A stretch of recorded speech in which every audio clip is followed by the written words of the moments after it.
Hai para pecinta bola, selamat datang di saluran kami. Di sini kami membahas berita bola terbaru atau berita bola terbaru hari ini.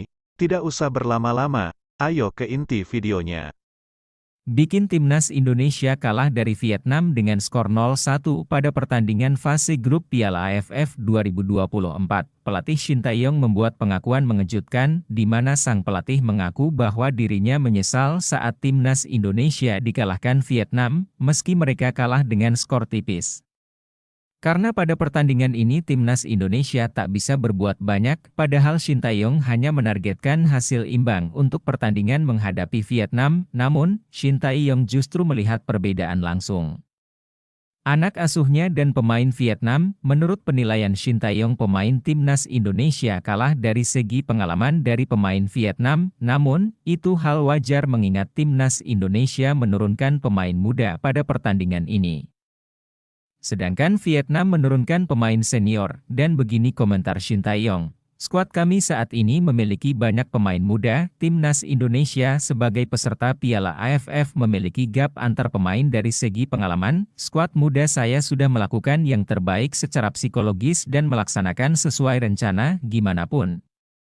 Kegagalan ini juga memberi saya pelajaran, ucap pelatih Shin Tae-yong. Saya menyesal mereka tidak punya cukup waktu untuk mengekspresikan diri, membandingkan tim Vietnam saat ini.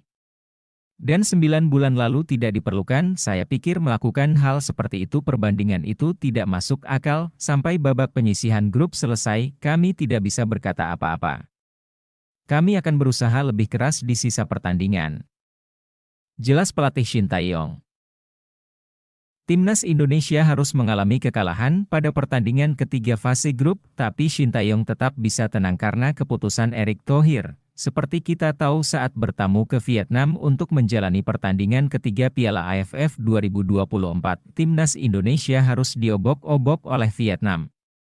Timnas Indonesia memang kalah tipis dari Vietnam dengan skor 0-1, tapi Timnas Vietnam benar-benar menguasai jalannya pertandingan, di mana Timnas Vietnam memiliki penguasaan bola di angka 72%, sedangkan Timnas Indonesia hanya memiliki 28% penguasaan bola, jadi dapat dibilang Timnas Indonesia diobok-obok oleh Vietnam, tapi bila kita melihat beberapa faktor hal ini wajar saja terjadi, mengingat Timnas Vietnam turun dengan skuad senior.